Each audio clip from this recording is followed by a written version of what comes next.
work in my theories, and it's certainly not the point of view of most physicists at this time, but in my opinion, and from what I found, and I have lots of evidence and scientific evidence, that there is some truth to what I'm saying, and that is that that in order to have any field, you need a singularity, right? You need a point of singularity. You need a black hole, which is an event horizon, a place where the gravitational field around the singularity is not strong enough to pull all the energy in, and some of the energy is allowed to escape.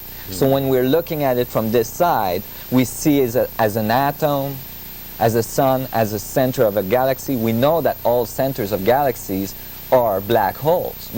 Since the Hubble, we have been able to map that out. And lately, we found that 7 of the black holes we found are 7 times the mass of our sun. 7 times exactly. And the 8th one that we've mapped out is 14 times the mass of our sun, or twice 7. That is a pattern, you see? And the pattern includes our sun, you see? Because the sun is in those ratios. So that supports the idea that the sun is actually a black hole. And we're looking at it from this side of the event horizon, and we're seeing heat. We're seeing the energy coming off the black hole. Correct. That hasn't absorbed. That's right. We're seeing the boundary where gravity is not strong enough to pull all the energy in, so the energy that escapes appear to us as 3D reality.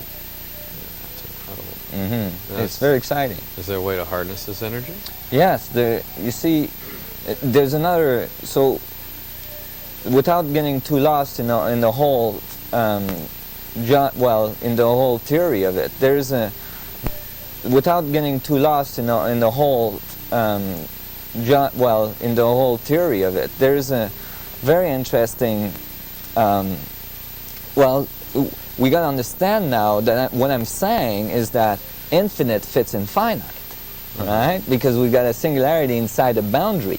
Yes. Okay? So people say, well, that would mean that each atom is infinite, and that I contain infinity. Well, in general, people will tell me, I don't feel too infinite this morning, But you see, actually, in geometry, that's quite demonstrable. Infinite and finite are actually complementary, not opposites. For instance, if you take the distance between 1 and 2 on a ruler, you could consider that as a boundary. And you could divide that boundary 0.5 and again and again and again and again and again to infinity. You will never reach the end. Yet you've confined it to a boundary. And if you apply that to an atom, we've built huge particular accelerator to break the atom down, Tiny pieces, each one smaller. Each one smaller, and we're getting to incredible, the machine is getting bigger, but the particle we're breaking is getting smaller. It proves the universe is infinitely small as well as infinitely large. Correct, and that it is actually a boundary within a boundary within a boundary, so it's a bounded universe that's infinite, right? And there's very interesting links to philosophy and consciousness now, and because now you understand that if each point contains the whole, then each point has all the information. Now let's go back to our blind person with the Rubik's Cube. Okay. Now we told him to solve the equation. We didn't give him any information, but now we're just going to give him one piece of information: yes or no every time he makes a move. And now he's moving still at 1 moves a second, and we're saying yes, no, yes, no, yes, no, yes, no. Well, now it's not 26,000 billion years that it will take.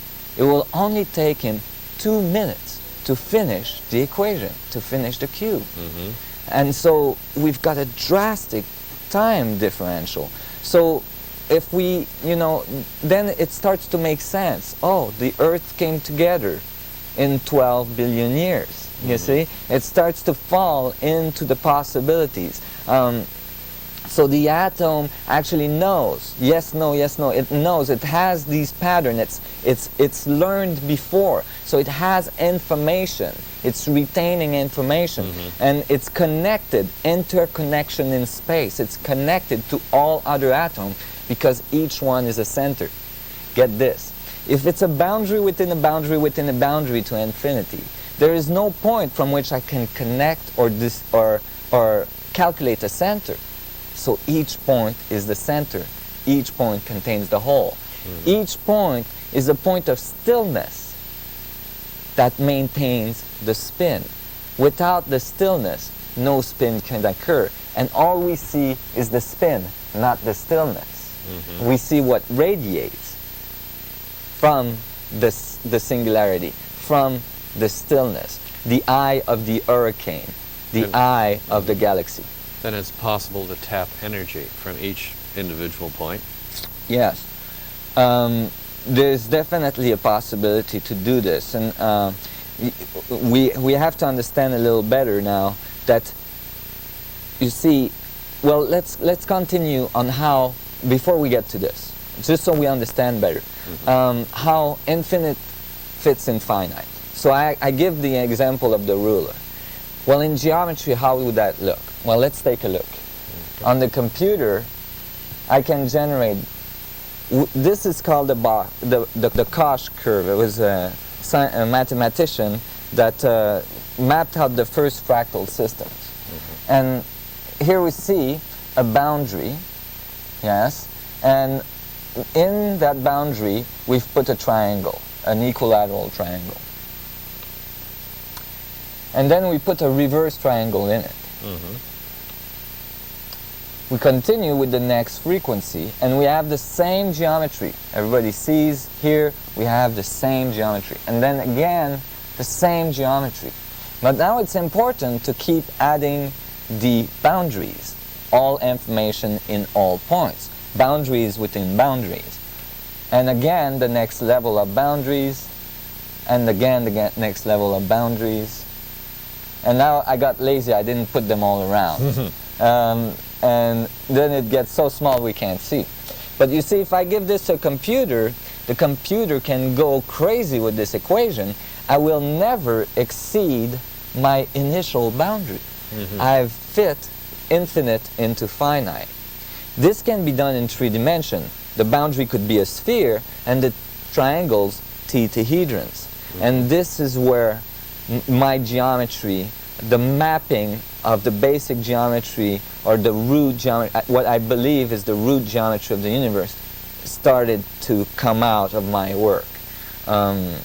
So in coordinates with this, we have to understand that the atom is made of a very high percentage of space.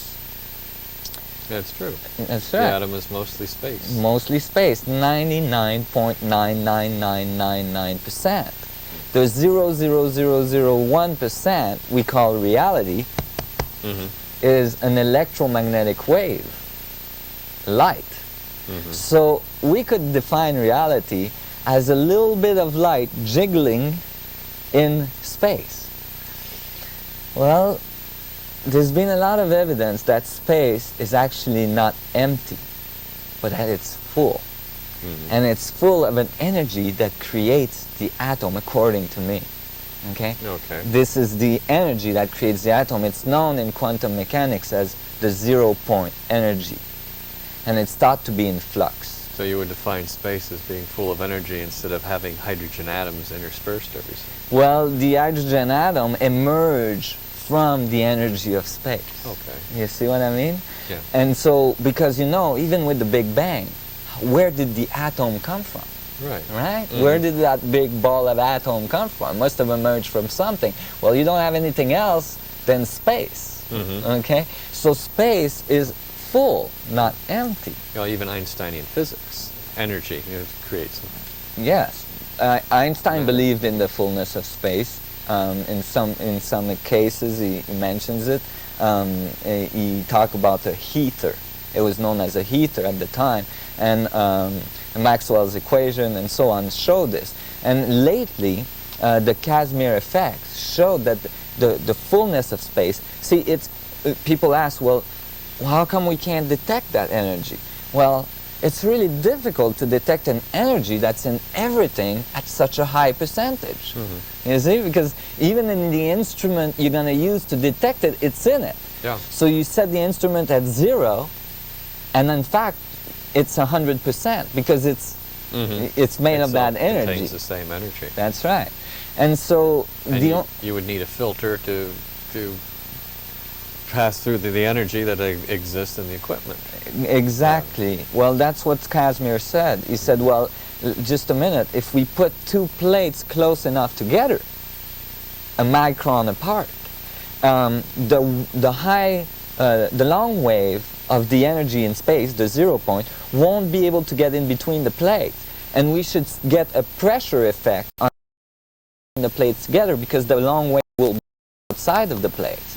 But nobody could put two plates close enough, you know, I mean, a micron apart, till very lately. Mr. Lamoureux did it in his laboratories, and sure enough, the plate came together. So this is physical, mechanical evidence of the 0 point being in the fabric of space. And where my work comes in is where I say, yes, it's in space, but it is structured. It uses a specific set of geometry to create reality, you see? It'd be interesting that you could actually do construction in space. If you had everything a micron even, you would just put the pieces together and they would fit. And they would fit. Very good. That's one of the applications. So it's very incredible. But now when we calculate the energy of space, then it's even more incredible, because when the calculations are done, the energy in space is just enormous. It's in the order of 10 to the 94 grams per centimeter square.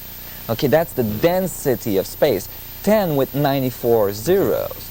Okay, now to give you an idea of what that means, if we took all the atoms in the known universe, right, with the biggest telescope, which is the Hubble, and we made an edge, okay, we made a boundary, and we said, okay, we take all these atoms and we compress them in a centimeter cube of space, that space would still not have the energy density of the 0 point, 10 to the 94 grams per centimeter cube. And you're working on tapping the energy at 0 point. That's right.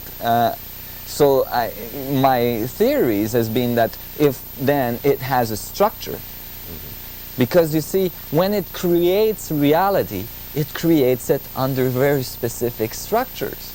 Right behind us is the Earth, the Moon. What are those geometry? If we look around us, does Mother Nature make cube planets? No. It knows one trick. It makes a sphere. You see? And it makes a sphere at the cellular level, at the planetary level, at, you know, at the suns and stars and so on. So it makes spheres, and then it puts them together in different ways and makes different stuff, right? But basically it makes a sphere. So how does the sphere pops out into hyperspace? How does it come out? How does it create reality? Well, then you understand that it gets hatched. Right. It gets hatched. That's right. It's the chicken or the egg. Well, the sphere is the highest volume possible. So it's the most unstable. Well, imagine all this density of space, and now the sphere appears. That unstable geometry wouldn't be able to appear like this. So what I'm saying is that there is a lower frequency of geometry that maintains the sphere in hyperspace. But the sphere, well, gravitationally speaking, each point on the surface of the sphere is equidistant from the center. Correct. Yes. So therefore, it's an equilibrium. It's an equilibrium, but it's a weak geometry because of its surface.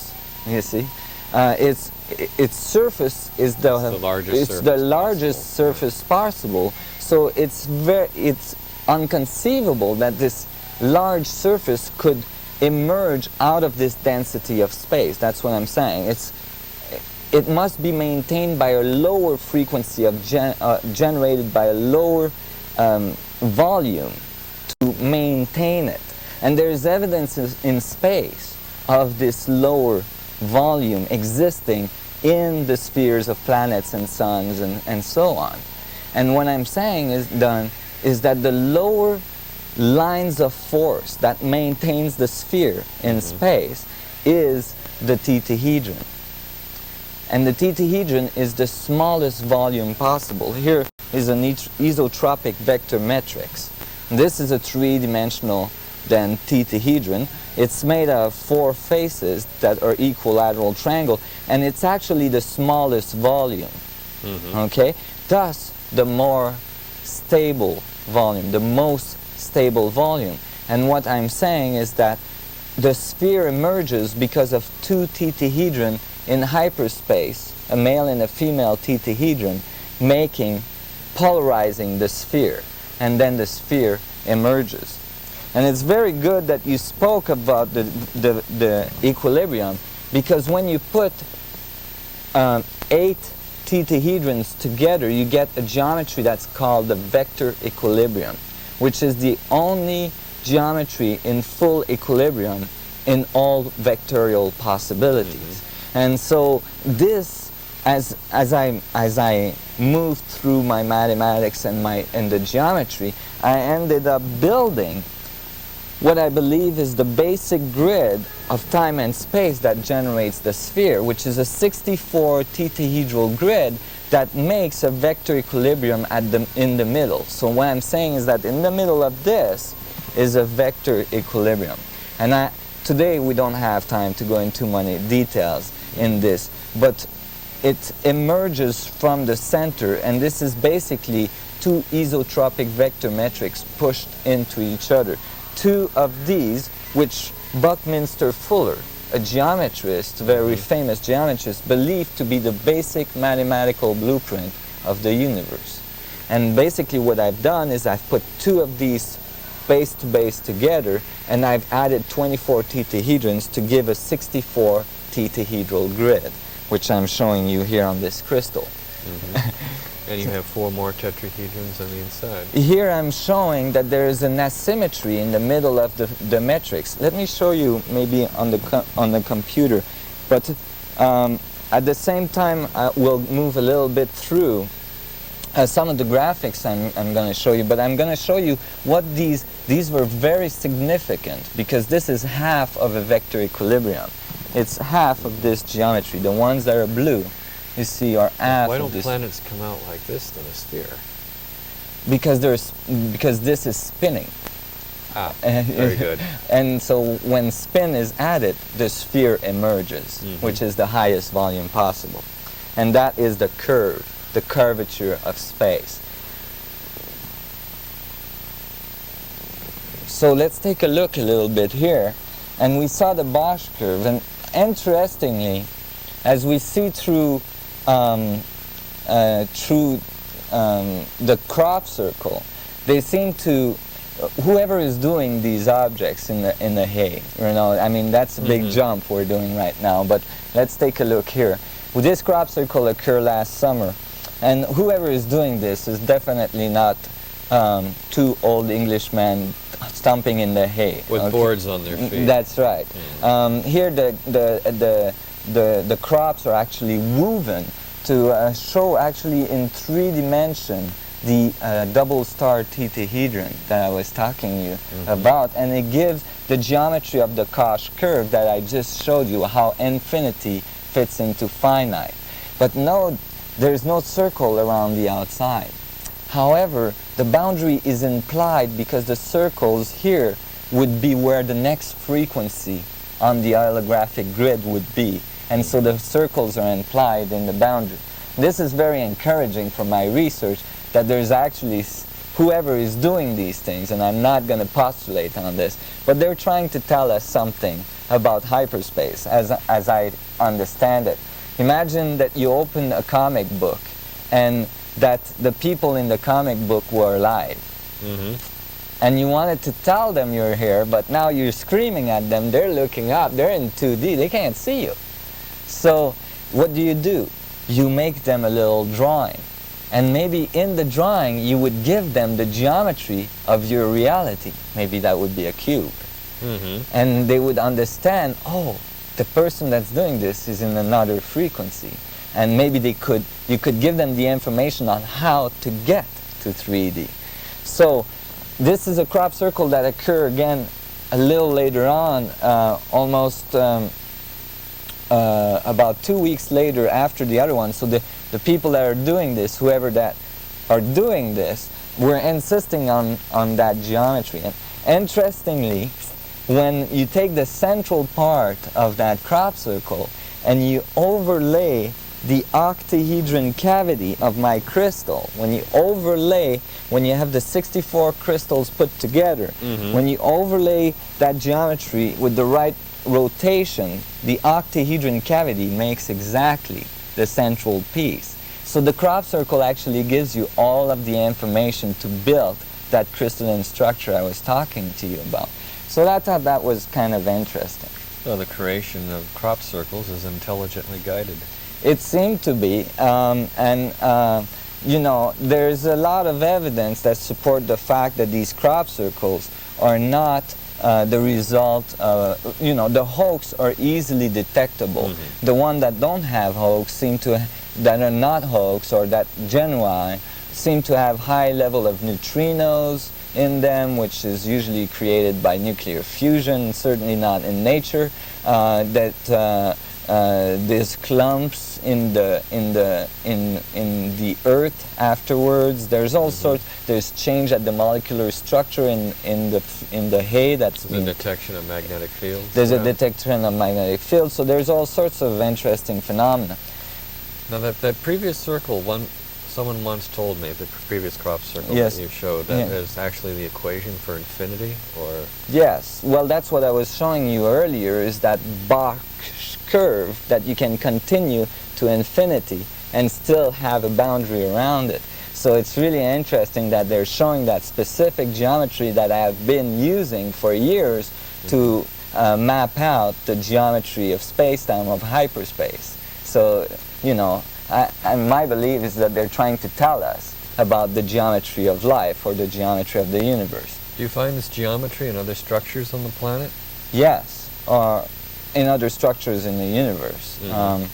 And we actually, when you look at the way cells develop in the human body, and we'll take a look later on, maybe if we have time, of how the cells develop in the human body, they actually develop under that very specific fractal geometry of 4 cells making 8, 30, 16, 32, 64, and so on. 64 being the key number here to my geometry. So actually there's physical evidence you can touch that the human body is based on that specific geometry. Isn't that incredible? Now, not only that, but if you look at how these cells actually came together, they make this star tetahedron that I was talking to you about. Those 2 tetahedrons put together. If I put a sphere around each of these tetahedron, they intersect making these petals in the octahedron cavity. Well, that's exactly how the cells, the first 8 cells of your human body developed. And then they went to 16, like I said, 32 and 64. But what made them develop in that specific geometry? What code gives them that geometry? The DNA structure, which is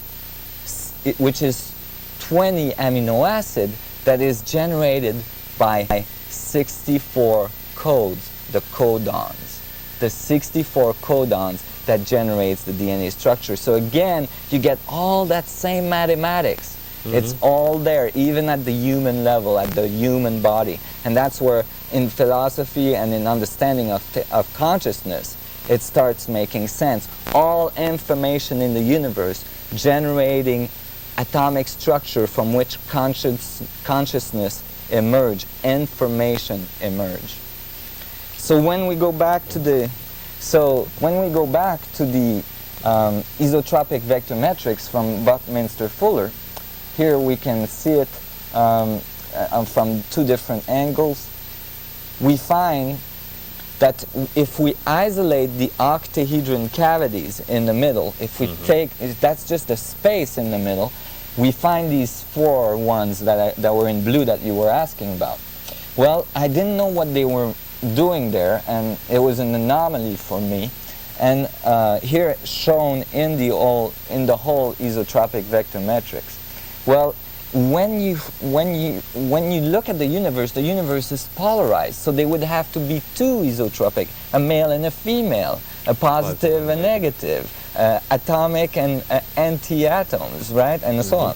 So I added one, but that makes an egg. You see, it doesn't make the sphere. Right. So you have to push one into the other. Well, I didn't want to deform the metrics. I didn't want to deform the mathematics, but eventually I did. And when I did, I realized I didn't have to deform anything, because the metrics, the male metrics, is ready to accept the female one, because it has these 4 spaces in it, ready to accept the reverse metrics, making the vector equilibrium the only geometry that makes a full equilibrium in all vectorial possibilities. It's incredible. Yeah, it's very exciting, and you know, metaphorically, this is the male and the female coming together to generate life, and it was a very exciting moment in my research when I discovered this. And so actually, the matrix is ready to accept the reverse one, and this then is the vector equilibrium. And this is the geometry at the center of the matrix when the matrix is completed. This is an isolation of the center of the matrix. So this is all, and then I added the 24 tetrahedron to complete the matrix, and it became 8 tetrahedrons making an octahedron cavity coming together to create 64 crystal tetrahedrons. You know, which I consider to be the geometry of time and space. Now we got to remember that each tetrahedron has, okay, well, this is the vector equilibrium in the middle, and again a crop circle occurred that showed a 2-dimensional vector equilibrium. And here we'll see when we put the 2-dimensional vector equilibrium in 3D, thus when we move this into 3D, we get the true vector equilibrium. And when we put a sphere around each of the each of the tetrahedrons, we get a very ancient symbol that is called the seed of life, that is shown in that in that crop circle. Very similar to a Celtic symbol. Yes, Celtic symbol and Egyptian symbol known as the flower of life. And so this is, and then again, this when we put a sphere around each of the tetrahedrons, we actually are reproducing how the cell of the human body are developing. And again, to reinter, the cell are being placed in these positions by the DNA structure, which is directed by the 64 code. We see the mathematics are very important here. Have you found any evidence of ancient civilizations also discovering or working on this problem? Yeah, this is what is the most puzzling, is that I actually found that a lot of the ancient civilization used these specific numbers. For instance, the number 7 was widely used in most of the religious belief around the earth in ancient civilization. And it's interesting that there is exactly 7 spins ratio to a tetrahedron. So if you were to do an equal spin on a tetrahedron, right, or you would spin it from one point to the middle of each face, which is 4 times, right? This way, and this way, and this way, and this way, right? And then, so that's 4 spins, and then you'd find that you can spin it equally as well this way, edge, middle from one edge to middle from the other edge, this way, and this way. And so that's 3 other spin, thus 7. The 7 spin of the tetrahedron, the 7 octave of the no, the 7 notes of the octave. And remember now, we have 7 black holes showing 7 times the mass of our sun, and an 8 black holes showing 14 times the mass of our sun in that octave ratio system. Definite symmetry. That's right. That's right. And that symmetry seems to be coherent with the spin symmetry of the tetrahedron. Now, have you found that there's a similarity, like with Egyptian pyramids or, say, Mayan construction? Yes. You know, in the short time we have, I don't have time to show you all my slides, but there's incredible coherency in the ancient text. First of all, none of the ancient texts, for instance, the Book of the Dead of the Egyptian, or the pyramid texts, or the Mayan codices, none of these traditions, even China, which we have found pyramids, there's 100 pyramids in China, the pictures have now been released. There's pyramids in Japan that were just found under the water. None of these civilizations ever claim to have built these buildings. None of these civilizations ever claimed to have known the mathematics, ever claimed to have had the knowledge. They all said somebody came here. Previous. Yes, and built these things, and we witnessed it, and we called them the sun gods. They came here in flying ship. In the Egyptian tradition, they call them flying boat. But in, for instance, the Vedic texts in India, they specifically call them flying machine, right? And so what I'm saying is that these monuments seem to have been built as technologies, not as tombs. There is never a pharaoh found in Underneath any. the pyramid. That's right, Sure. and it's a misconception. It's an assumption. It's a theory that was put forward in the 1800s by the archaeologists at the time. But we must understand that some of these pyramids we had to dynamite to get in, because they were plugged with huge plugs of granite. And when we got in, the center of the pyramid was still empty. So there's no pharaoh ever been found in a pyramid. correct. So what I'm saying here is that the pyramid is actually a resonance cavity. And in that resonance cavity, a field, a hyperdimensional field is generated. And what is missing inside of it is a crystalline structure turning in a plasma field, creating the focusing lens for that hyperfield to generate the singularity, what I call the singularity, the point where the universe goes to infinite curve. And we link up, if you will, we log on to the universal holographic geometry.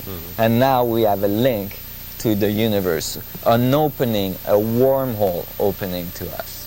And it would produce incredible energy. It would produce incredible energy. It could have amazing application, gravitational fields, regenerations of cells, you know, all sorts of alteration of metals, you know, all sorts of things could be done. And most out there, maybe of my theories, but one of the one that touched me the most is that if this is true, then you would basically be opening a feedback loop where you would look through the black hole, through to infinity, and back at yourself, you know? So you would be interacting with the consciousness of the universe. You would be amplifying your consciousness, your power to generate to universal forces. Well, there'd be no such thing as time. That's right. You would see your beginning and your own ending. That's right. And it's interesting that you can show that in a very simple experiment. If you point a camera back at the TV in a closed loop, the TV shows what the camera is filming, and you take the camera and you point it back at the TV, you'll see the frames rotate, and when you focus into the light, all of a sudden you'll see the spiral open, and you've created a feedback loop, and you enter a wormhole into dimension. It's very interesting. Incredible. Where do you intend your research to lead?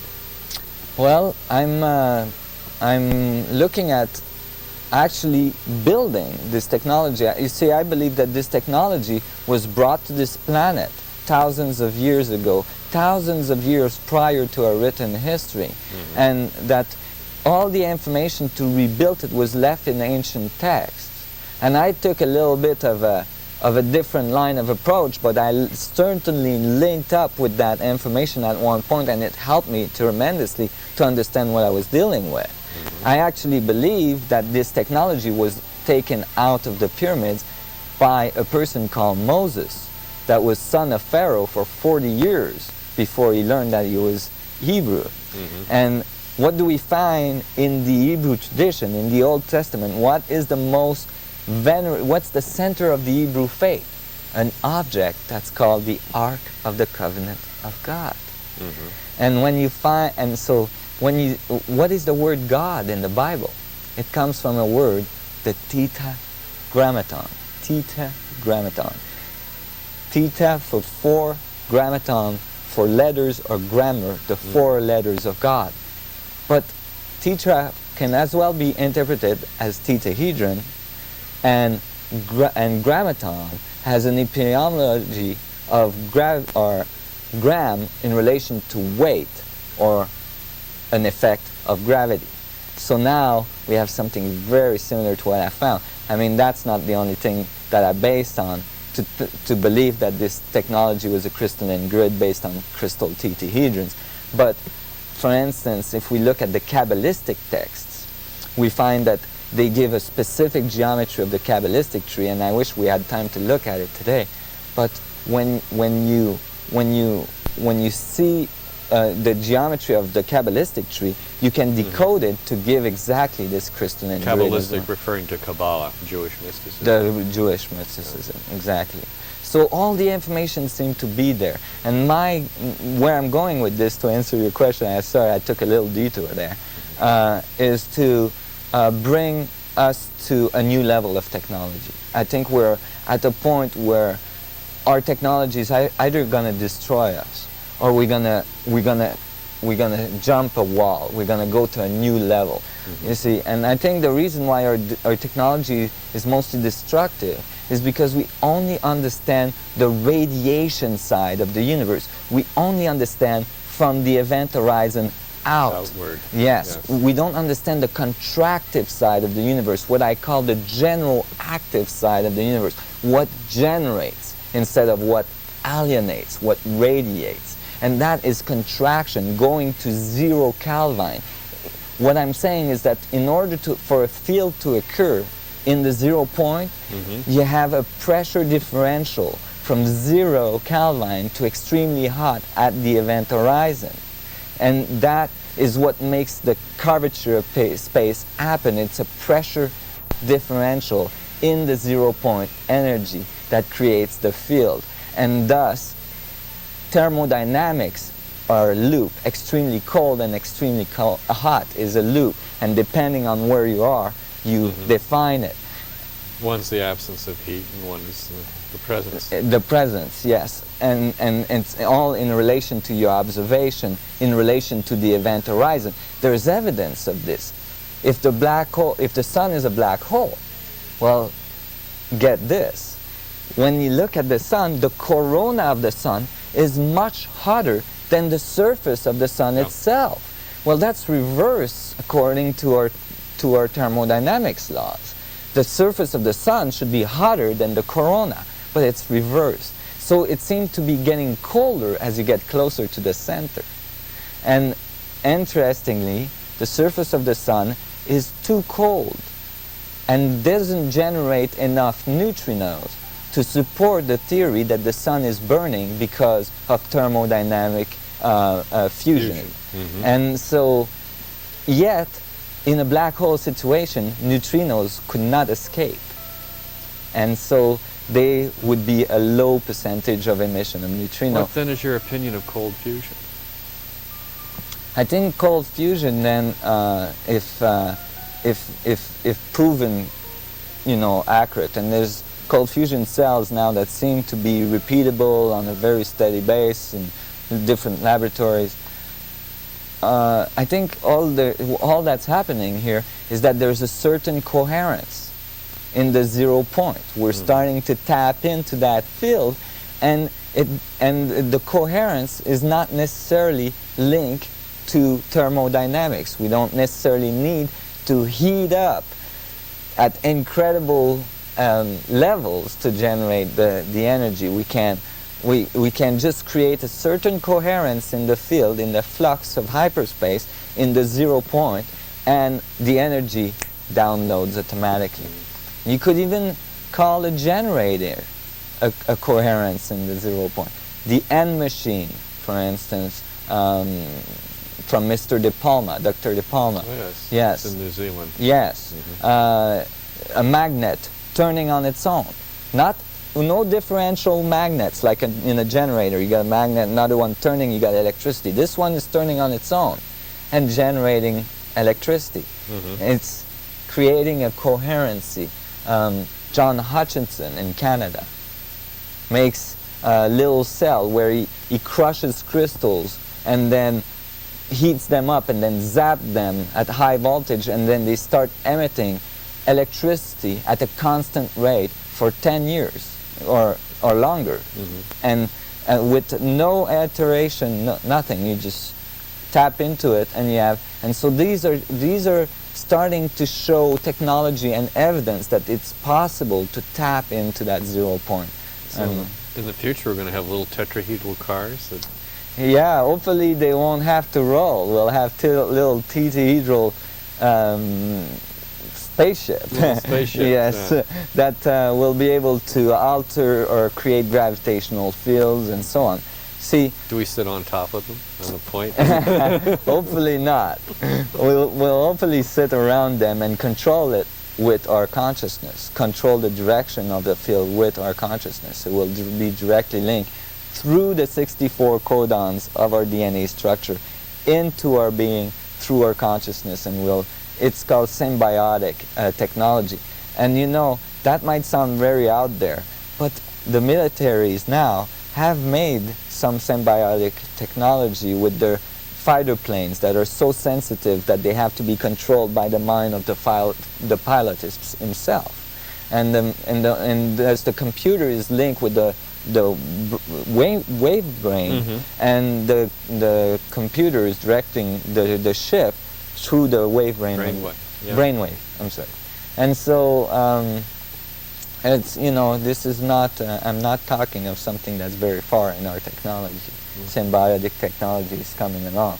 And I think, but if we tap in this universal consciousness, it's going to be more than just a computer registering brainwaves. It's going to be, I think, a much more profound experience. I believe that these, this structure can be generated quite easily, and it will be a very big advancement in human consciousness and a very big advancement in technology, and we're going that way.